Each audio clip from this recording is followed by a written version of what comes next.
the invisible contract of the soul. You and I are not here by coincidence. If you've ever felt like life hits harder for you than for others, if you've ever felt like you were born under a heavier sky, carrying weights you couldn't name, then maybe you are one of the dark chosen ones. Maybe you didn't stumble into this video.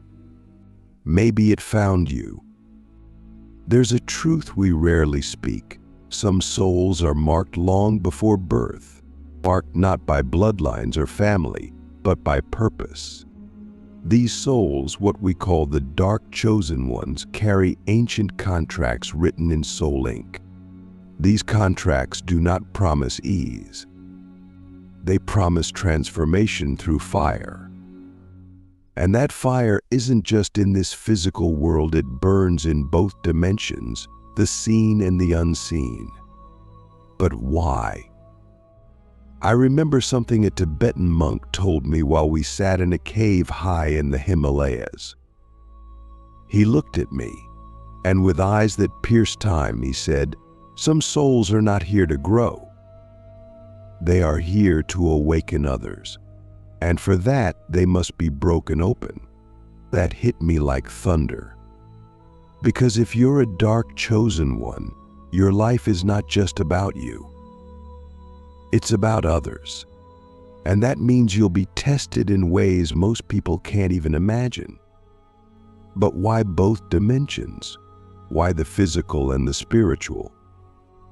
The answer is profound, and it begins with understanding that reality is layered. What we see this physical world is only the crust. Beneath it lies entire ecosystems of energy, emotion, karma, and ancestral memory. The dark chosen ones are pulled into both realms because their mission exists in both. What you feel in this world is only half the battle. The other half happens in dreams, in silence, in the odd synchronicities of your life, in the whispers between thoughts.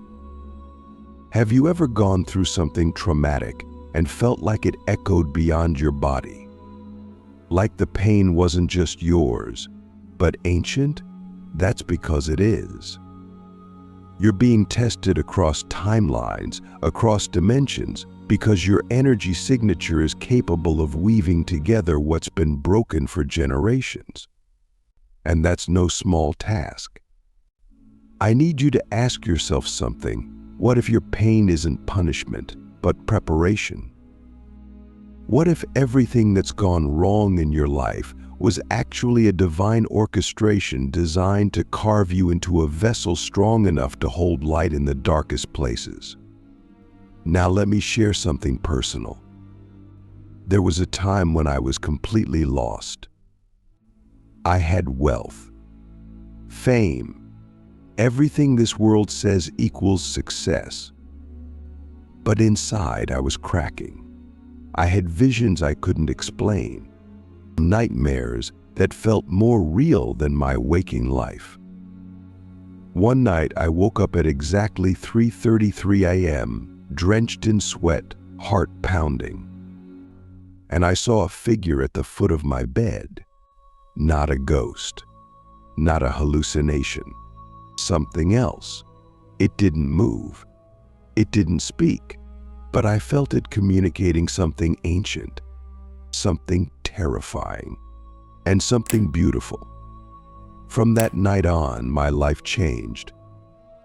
I realized I was being initiated, not by men, not by any religion, but by something older. The test had begun, and I knew it wasn't just a test of my body or mind. It was a test of my soul across dimensions. You see, when you're chosen, you're not chosen for comfort. You're chosen for capacity. The universe doesn't test you because it hates you. It tests you because it trusts you. But trust doesn't mean ease. It means exposure. It means being stripped of illusions, being forced to confront the shadow, not just in the world, but in yourself. The real battle of the dark chosen ones is the battle of integration, because you're not just light, you're shadow too. And the test is whether you will reject the shadow or transmute it, whether you will pretend to be pure or become whole. And that's why the testing happens in both dimensions. Because only through multidimensional friction can a soul be tempered into a weapon of awakening. Let me ask you a question that might shake you. What if your greatest enemy is actually your greatest teacher?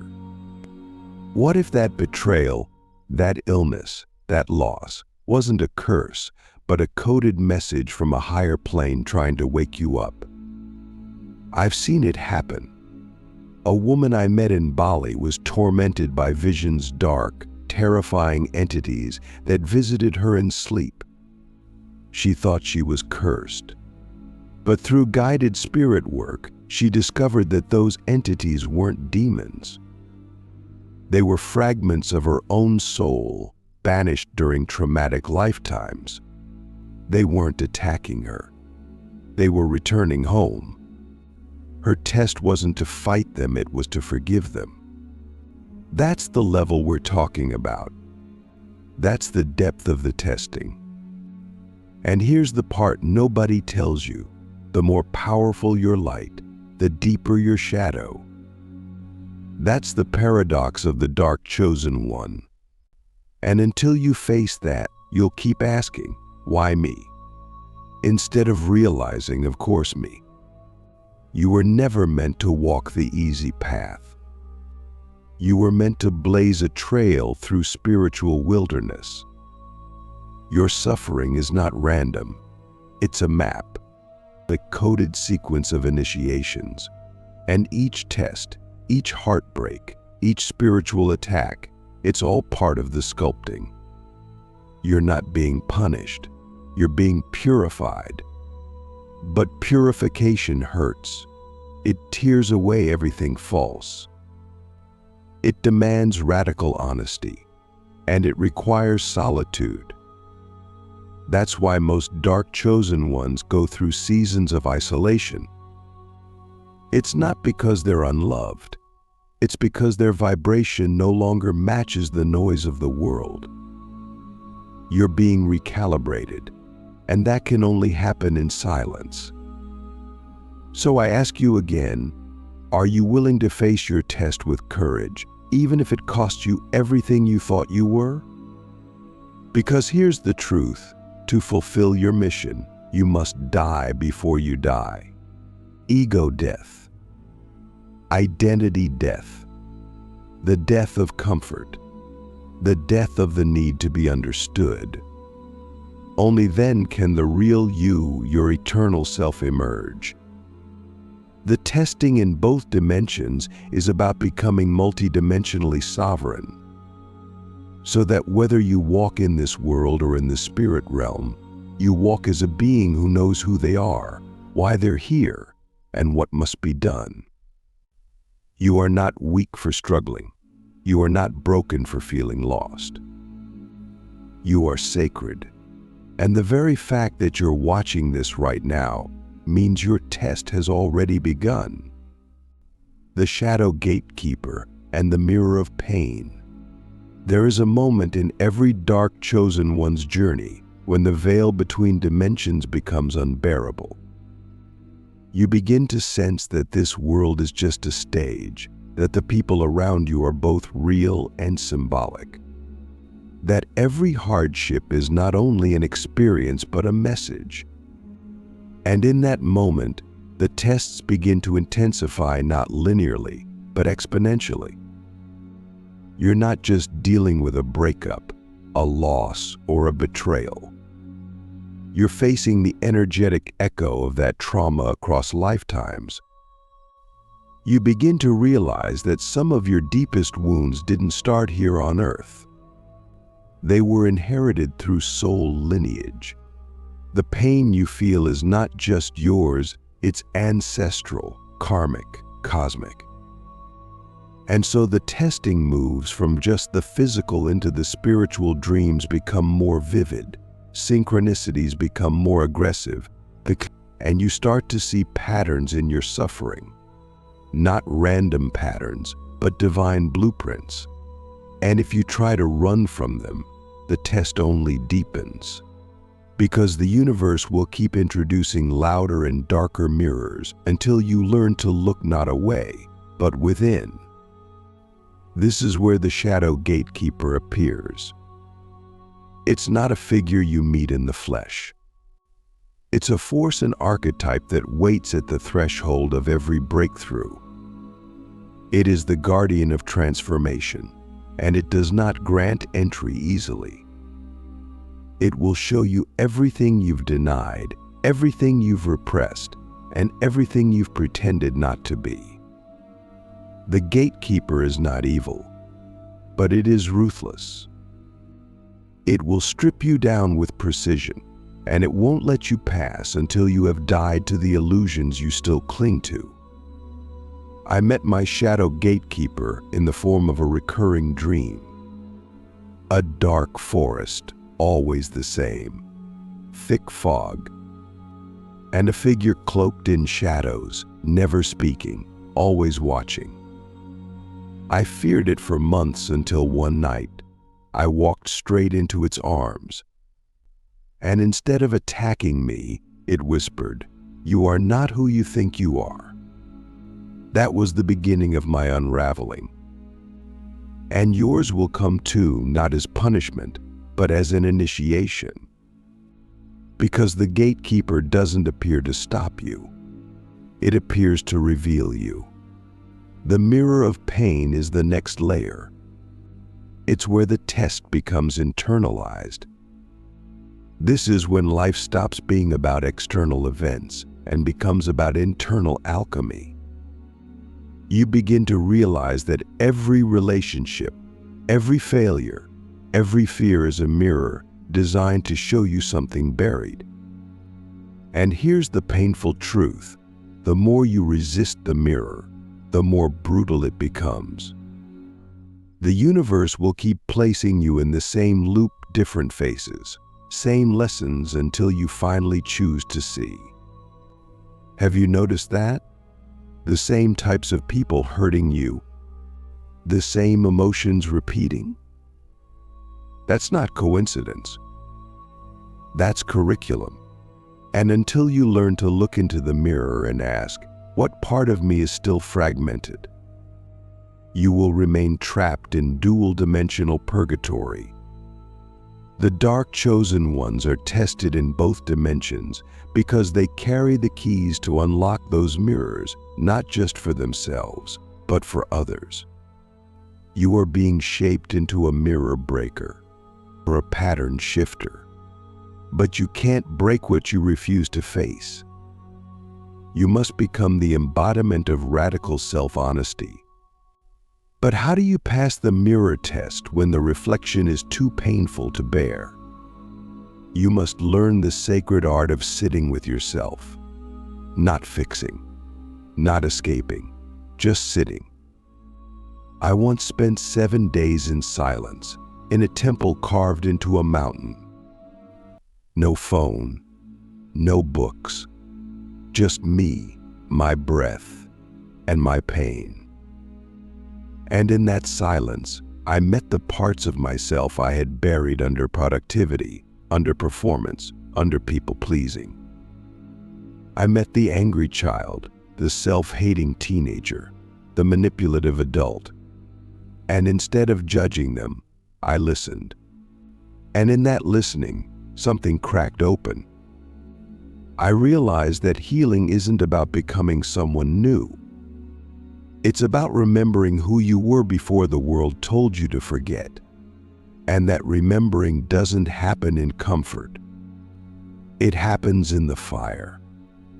That's why the tests are so brutal, because they are burning away what you're not, so that what you are, eternal, infinite, whole, can finally emerge. Now let me ask you something deeply personal. What pain are you still running from? And more importantly, what would happen if you turned around and walked straight into it? Would it destroy you or would it liberate you? Most people spend their entire lives avoiding the very thing that holds the key to their freedom. But you are not most people. If you were, you wouldn't still be here, reading this. You are here because your soul signed up for the advanced course. And in that course, pain is not the enemy. It is the portal. The testing in both dimensions is not about your destruction, it's about your activation. And activation only happens when you stop pretending and start surrendering. Not to weakness, but to truth. And truth, when fully embraced, becomes the sword that cuts through illusion. That's when the gatekeeper steps aside. That's when the mirror shatters.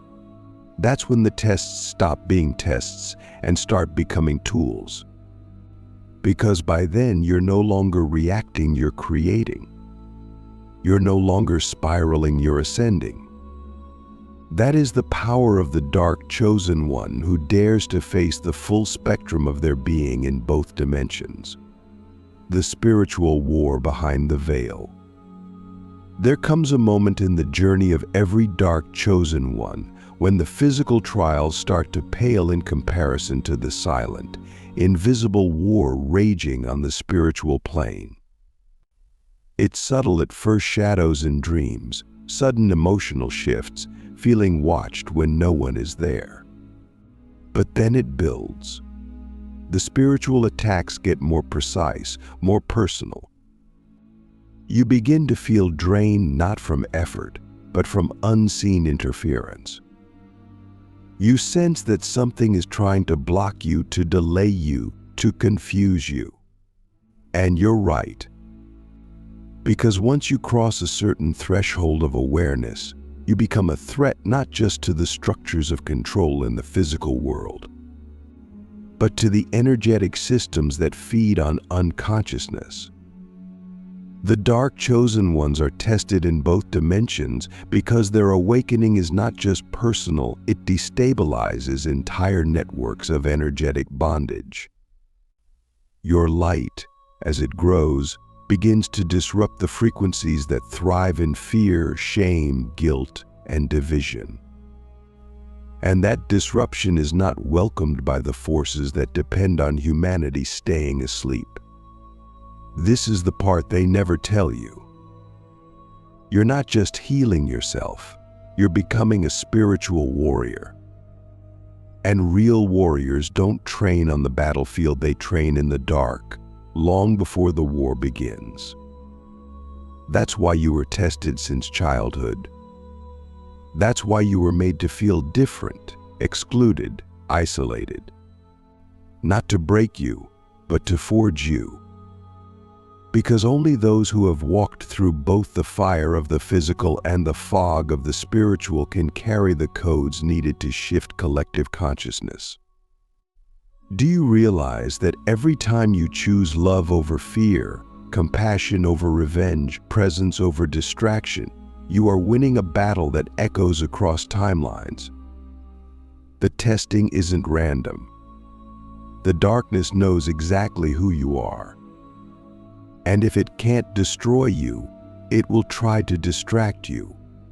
So the test becomes about clarity. Can you stay clear when the veil thickens? Can you hold your truth when the world calls you crazy? Can you stay grounded when everything around you is designed to pull you into chaos? I remember a period of my life when the spiritual attacks became relentless. I couldn't sleep. I felt like my soul was being pulled out of my body at night. I had visions of entities whispering lies into my ears. And worst of all, I began to doubt my path. That's how they work, not with loud threats, but with subtle distortions. They plant thoughts that sound like your own voice. You're not ready. You're not good enough. Who do you think you are? And if you're not anchored in your essence, you'll believe those lies. But I learned a powerful truth during that time. Darkness cannot enter where there is light, but it can thrive where there is confusion. That's why the tests in the spiritual dimension are often about clarity. Not just knowing who you are, but remembering it, especially when everything seems designed to make you forget. When I stopped reacting and started observing, I saw the patterns. Every attack, every shadow, every fear, it was all trying to reroute my destiny. And I realized something crucial. My destiny must be powerful, or it wouldn't be so aggressively opposed. So let me ask you, what if the resistance you're facing is actually evidence of your importance? What if the intensity of your trials is not proof that you're weak, but proof that you are exactly where you need to be? You see, the spiritual war behind the veil is not about who is stronger. It's about who is clearer. The light doesn't fight the dark by becoming more aggressive. It wins by simply shining brighter. And yet, that brightness must be earned, not through perfection, but through integrity. That's why the dark chosen ones are tested so repeatedly, because your light must become steady, not flickering, not conditional, steady. The kind of light that doesn't just illuminate a room, but transforms it. And that kind of light can only come from a soul that has faced both dimensions and chosen truth every time. But here's the twist. Sometimes the test is not about holding light. Sometimes the test is about holding shadow without turning bitter. Because here's something most people get wrong. Shadow is not the opposite of light, it's the womb of it. All creation begins in darkness. The seed, the star, the soul. And as a dark chosen one, you are being trained not to destroy shadow, but to navigate it, to walk through it with eyes open and heart intact. The spiritual war is not about eradicating darkness. It's about remembering that you are the bridge. You exist to connect the realms, to bring healing to what others reject, and to restore balance where others seek domination. And that requires more than just love and light. It requires depth, presence, power. The kind of power that can only come from surviving both dimensions and remaining whole. You may ask, but how do I protect myself when I'm being attacked in ways I can't see? The answer is not more defenses. It's more awareness. Protection is not a shield, it's a frequency. When you operate from a clean, aligned frequency, lower entities cannot touch you. They can try, yes, but they cannot stick. Because they are parasites, and parasites need a wound to enter. That's why your healing is your weapon. That's why your inner work is your armor. The more you integrate, the less you leak. The less you leak, the less they can feed. It's that simple and that profound. So I ask you again, are you willing to be that bridge? To carry the weight of two worlds so that others may one day walk freely between them? Because that's what you are. Not just a survivor, not just an empath, not just a light worker. You are a bridge walker, a soul who remembers, a being who has been tested in fire, in silence, in shadow, and still chooses to love. That is the highest form of power, and that power is why you are tested in both dimensions. Because you are being prepared to lead not from a stage, but from the soul. And when the world is falling apart, people won't look for celebrities. They'll look for anchors. They'll look for you.